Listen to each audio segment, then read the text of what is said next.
Mandibulise kone bathandi bezemidlalo eMzantsi Afrika, ingakumbi kone balandeli bebhola elikhulu ke laseMzantsi Afrika.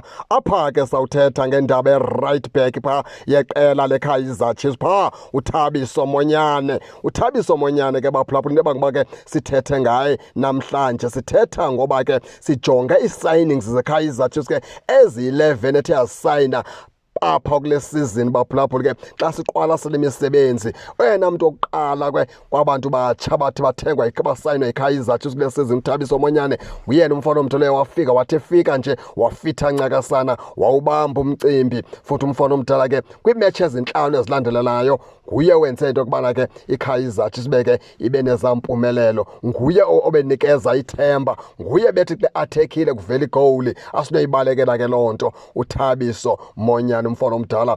Ngomnye ke we-right back thina ke esimthelekisa ngoba ke uyi-right back yesibini apha eSouth Africa esicinga uba ke ikhompyutha phaa noMudau weqela ke leMamelodi Sundowns. Endicinga into yokubana ke xa engekho uMudau kuBafana Bafana nguThabiso Monyane emele ke uthatha intambo. Futhi kuHugo Broos bonse iphutha xa kubhekwa kwiWorld Cup akamthatha uThabiso Monyane woba uzilimaze woba uzikhande ngenyeketyeni ngoba uMonyane right back umfana omdala ke uyidlala kakuhle. Leyona nto ibalulekileyo phaa ngoThabiso Monyane atheka umbumbumbu, akahambi umbumbu mangaboyi, uyalijonga ithuba lokuya phambili. Uyabona into yokubana ke iplayer ayimakhileyo ithanda ukusokolisa, atheke kwayena uMonyane uhlala ngasemva kuze kophela igame ngoba ubalekela ukwenza iphutha, ubalekela ukwenza mistakes.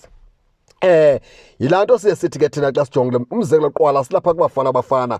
Ungezana kwigame yokuqala ebehlupheka kakhulu ngesizathu ke sikaMudau. Xa uMudau kuboneka into yokubana umfana omdala phaa kula right back ke ebesohlulakala kwimetshi yokuqala xa bedlala phaa neAngola. Loo nto yakhokela into yokubana ke ungezana bambona abantu ngongathi wenza amaphutha, bambona ngongathi nguyena yena ke ulikroba phaa kulaa defender eBafana Bafana, bengajonganga into yokubana ke ukhavela bani apha ngasemva. Abantu abanintsi ke imistake abanako ukuthi xa besapota eBafana Bafana bazonde kwaplayer ike yanxiba iskipa seKaizer Chiefs bathi ke yile player ke yeKaizer Chiefs le yenza into yokubana ke kubentshe. Bakhona bayitshona lapho ke metshe Egypt bathi kungezana othe walikroba phaa, bangajongi indlela ungezana ke uxinzelelo ebedlala phantsi kwalo evala isikhala se-right back ke yalapha ke eMzantsi Afrika engukhuliso Mudau. Abantu abanintsi ke loo nto leyo ke akangabayiqwalasele. And siselapha ke uThabiso Monyane baphulaphula sicinga uba ke abaqeqeshi beqela leKaizer Chiefs bangalenzi elaa phutha lokubana ke